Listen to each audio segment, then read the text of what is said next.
to the Elevate Fusic365 podcast. We have our next guest, Sabree. What's going on? Hey, how you doing? I love it. So listen, go ahead and jump back into these commercials, and then we'll be right back. Pushing the gas and along with the pedal. We not the same, we on different levels. You say the same, but yo, I cannot settle. I'm bringing the bass and you bringing the treble. Pushing the gas and along with the pedal. We not the same, we on different levels. You say the same, but yo, I cannot settle. I'm bringing the bass.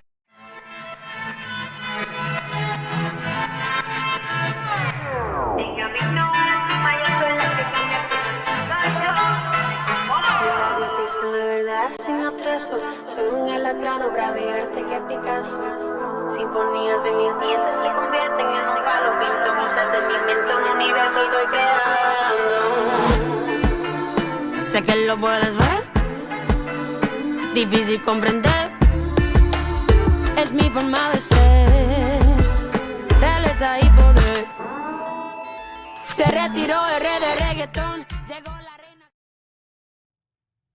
Awesome, guys. So like I said, this is the Elevate Fusic365 podcast, and we have Sabree in the building. Yes, ma'am. Yes, How ma'am. are you doing today? I'm good. I'm here. I'm alive. Awesome. Are you here. excited? So I know we've been leading up to this convention for a little while now. We've already met each other via IG Live or, the Google Meets thing.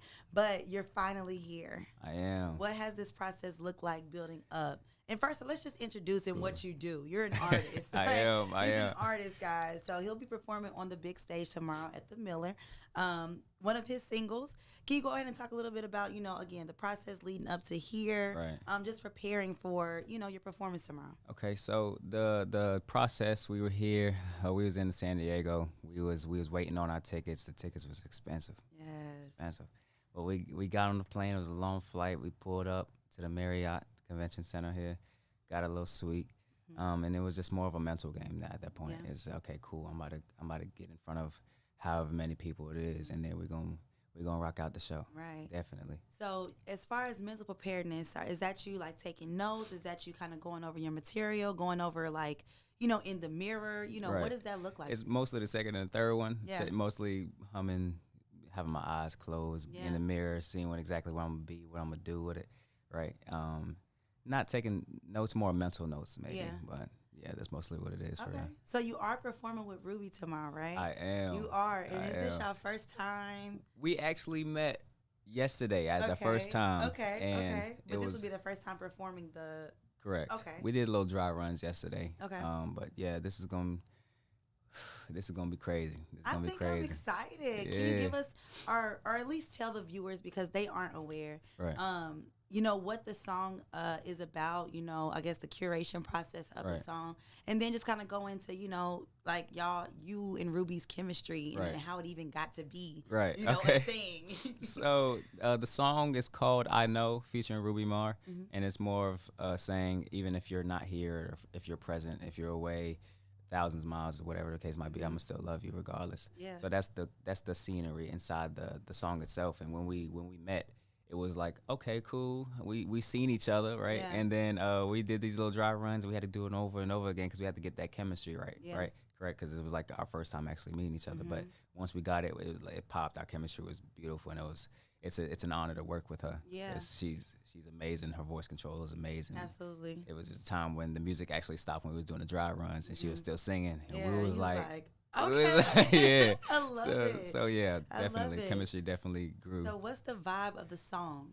What can the people expect from the song? It's more of an R&B feeling, rhythm and blues. You definitely gonna feel it, regardless. It's gonna be two great artists going in there, doing a thing. Right. I love it. Okay, so let's just talk a little bit about your career. Just at least how you got into music and the musicality of it, finding your sound, or if you're still finding your sound, what that looks like. Just a little bit more about Sabree. Well, if you ask my father or my mom's, I've been singing since I came out the womb. Right. But I really got into it. I think I had like this 5th grade talent show. Yeah. And I got 2nd place. And since then, I've been eager to be like, I want more of this. I want more of this. I definitely want more of this. And I got in tune with it. I'm still learning what I want to do with it. I don't know because I'm versatile. I'm a lot of versatile. I don't know if I want to stay on the singing side or the rapping side, or You know what I mean? Yeah. So we're gonna get there one day, but this is an experience. Absolutely. For sure. Absolutely. So I know, and like I said, I've interviewed him before, guys. So I'm just kind of tapping in on the projects. I know I asked you what your favorite song was off your most recent one. Right. He dropped 2 in 2020 during a pandemic. Talk a little bit about that in the process of that. It was different for me other than performing. I couldn't perform a lot during a pandemic, but I could still go into the studio and lay down tracks, and we get in there and articulate every single thing for it. And it was new to me. Yeah. Definitely new to me. It was a different scenery, it's a different experience. But then we got through it. We got through it. We hit, and then post COVID, we did a lot more performances, and we did a lot more songs and a lot more music videos. So we get to advertise a lot more. Absolutely. Right. So going into those 2 pieces of work that you dropped in 2020, were they pushed by anything, or was that just kind of like it just ended up happening on that timeline, or was that like planned? I think it actually started just happening on the timeline. I started making music, I want to say, in 2019. Okay. And just for fun at first, just to see everybody, my friends would be If like, you could catch. yeah, like, you might as well go in there, you could do a little something, right? And then I went in there, I was like, oh, this is kind of fun, right? And then it turned into more of a, I want this, more of a passion. Absolutely. And it's a great feeling, to be honest. So talk to me about, the songs on that, on those projects. Do they correlate with each other? Does it tell a story throughout the entire album or EP? What was the decision making? Because even coming down to names of the songs, how long they're going to be features, if any. What the chorus or hook is going to be. Right. So kind of like, what is that for you? Or how was that for you? It was difficult at first, I want to say, because Damage Control was my first project that I put out, and it's in the name itself. I was controlling everything. I was trying to control all the damage that I've put in other people's lives, or the damages that I got in my life as well. So that was one for me, and then I moved into Son of Chicago. So I'm telling my art form of where I was from, what I've been doing, what I've done, what I can become, things like that. Yeah. So it was a different experience. It was easier going into Son of Chicago than it was Damage Control, because it's harder to talk about that type of stuff. Yeah. But Son of Chicago was easier because that's me. You know what I mean? That's who I am. So with Damage Control, you're saying it's hard to talk about it. Putting it in a music form, I mean, I guess that would be a form of therapy, or almost therapeutic to you. Right. What are you hoping for your fans or anybody listening to the music to get from that? From Damage Control? Yeah. You can set your mind to anything, and you can overcome a lot. Yeah. If you put your mind to it. Yeah. To be honest, it was difficult at first because not a lot of people can actually express that emotion, right? They're scared to express that emotion, or initially. Right, initially, and then you get comfortable. You can certain situations you can, and then you just let it out, and you can do that. Yeah. So you can do anything. So listen, if anybody can do anything, so you were raised in Augusta, moved to Chicago. Raised in Chicago, moved to Augusta, yeah. And now in San Diego. Yes. What does that look like? Those are 3 different places, 3 different cities, 3 different, geographic locations, all different types of vibes. Like, does that show up in your music some? Do you kind of catch that? Or do you feel like those are just pieces of you that kind of help shape the ultimate? I think it just helps shape the ultimate, what I can be. I think it's a culture shock for real. Yeah. I don't know who's controlling that weather, like I said, but they got it on shuffle for sure. But it's a culture shock nonetheless. Being where Chicago, where it's all cold, windy, and moving to Augusta, where it's humid, and then sometimes it get real cold, swampy, and then San Diego, where it never rained. You know what I mean? So, and then moving back and forth to here it's definitely you have to get used to it. Yeah, definitely. Absolutely. So in the future, as far as your projects go, do you plan on, like, with everything changing? Let me just say that, like I said in our previous interview, basically going into the digital realm as far as everything being virtual. Right. Do you see yourself trying to not necessarily tap into that market, but incorporating into what you already have as an artist already? So I think we talked about this, and we were saying, I was like, I never really tapped into it. I never got, into the process of it. But then I thought about it. I slept over, and I'm like, that could actually be, you never know how the future's going to be. You know what I mean? Yeah. And then now social media is crazy. So, and it's at the all-time high right now. So we're we're going to tap into that for sure. We're going to get into it, and then we're going to see how that works for me and it works for everybody else, because I'm here for an inspiration. Absolutely. Right. So when moving forward with your career, of course, you know, the goal is to win awards or what have you, you know, be financially stable, whatever have you. What goals do you have outside of those? Like what truly makes you a unique artist, or what would your fan base say or be able to say about you and why they like you as an artist? For real, he talks about real situations. He's not into the fake, this, that, the third. I ain't gonna go out in detail on it, but he talks about what is happening in the world. Yeah. What can we do to change it? There's a little rap side, a little club bangers going on, but he actually is more of the conscious of the self that you can inspire, and then if you're ever feeling some type of way or any emotion, I can put that towards a song. And so do you think, or where would you align yourself within like the rap world? So, you know, you have your conscious rappers, you have your twerk rappers, you have your you know, your singing rappers. Like, where would you kind of throw yourself in? I can't throw myself into a group yet.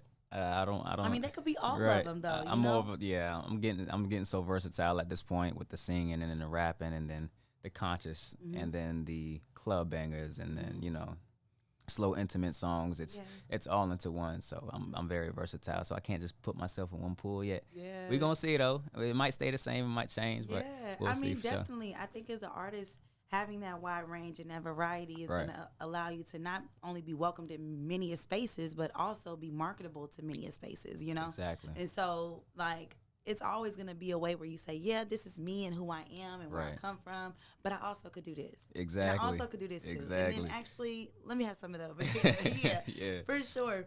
So, going back into, you know, tomorrow in the performance, just think or put yourself back into younger you. What would you tell younger you? Living what you create. You go out there and just do it. Do it. Whatever you want to do, just do it. It can happen, and you're gonna be successful at it. Did you ever have that shyness growing up to where you were unable to kind of like be in those spaces, or you've always been someone? I've more been an extrovert type of person. I always used to get in trouble in school, so my dad ain't really like that too much. My mom's ain't really like that too much, but that's who I was. I used to always talk. I just talk. I talk to other people, talk to strangers, talk to get to know a lot of people. Right. And when that happened, it's what helped me grow into the person I am today. Yeah, absolutely. So going into just advice for someone they probably haven't been to lived in 3 different places, probably haven't lived or gone through, you know, your struggle or had your specific story, but they want to be in the same life. They want to pursue a career in music. They want to, you know what I'm saying, perform. They want to be able to make this a full-time thing and a reality for them. What tips, tricks, you know, what would you tell them? You know what I'm saying? How would you tell them to kind of jump into it or direct them towards it?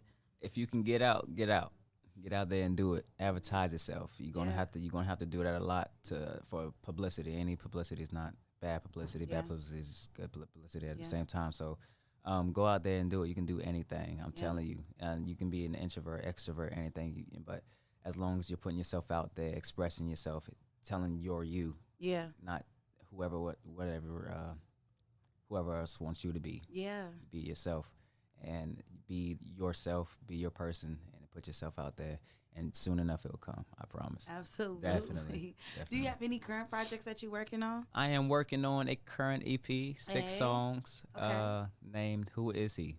And the vibe for that is, and I believe this is what you said, is your album that's kind of like you. Yeah, I'm telling who I am finally. Tell us a little bit more about it. So for Who Is He is 6 songs, and for every letter is Sabree going down the list. So it's songs that start with an S and then an A, BREE. Yeah. Right? And then it's literally telling like who is, like, where does he come from? Who is he? Yeah, you know what I mean? So that's all I can say for right now, right? Yeah, I can't put too much out, but gotta keep it in the box. Gotta keep it in the pocket. I love it. Definitely. I love it. So, like I said, Fusic365. With this being a performance for you, what do you hope to gain from it? And have you had a performance that was as big or even around, you know what I'm saying? Right. Like on a stage that's in a different city, you know, Right. like what do you expect from this? I've been in different cities doing stage like performances, right? But this is a little different because it's a dance competition as well, and I want to see this experience. I did a couple of classes myself, and I can't even dance. Yeah. You know what I mean? But it was that experience, and it was great. I love the energy, and the experience was beautiful. Yeah. Right. And that's really the experience I'm looking for. The performance is going to be amazing. Me and Ruby Mar, Fusic365, we're going to be crazy at the Miller Theater. But the experience is definitely a need for this dancing because I need to get more in tune to this. Get more choreography in my music videos. Maybe I was just about to say that. So again, I know we talked a little bit about it, but again, making music for dancers. You know what I'm saying? Right. I know that might not be your primary goal, but if you were to envision what that looked like, could you? I can't envision it yet. We gotta see that. We gotta definitely see that because my songs it's a little different. You know what I mean? Yeah. It's most of them are on the conscious side. Yeah. So seeing that, like the instructors we had today, and we had the full body experience. Yeah. I never even thought about that. You're more in tune with your body and everything. So it could be something like that. We can see something like Juniagi, the instructor out there. When I took her class, I thought it was gonna be a beginner's class. It was definitely a master's class, and I wasn't prepared for it. So, but she was amazing. She's literally the best at what she does. Yeah. But we gonna have to see. We gonna have to see for sure. I'm excited, especially for the performance with you and Ruby Mars tomorrow. Yes. I hopefully have a chance to speak with her. But is there anything that you want to tell your fans, the viewers, about you? I'm Sabree. I'm definitely Sabree. Please be there at the Miller Theater tomorrow. It's gonna be crazy. Me and Ruby Mars gonna shut the house down for sure. So please be there at Miller Theater. The doors open at 6. Show starts at 7. 7, absolutely. Definitely. Yeah, we can't wait to see you. I'm Definitely. excited to see you. Guys, go ahead and check in. Follow him on Instagram. Again, Fusic365 is about to be something completely different. So having everybody up here, even you, Sabree, is definitely an honor. I appreciate that. Definitely an honor. For real. Make sure y'all keep tapped in with us. Again, EL3VATE Podcast, Fusic365.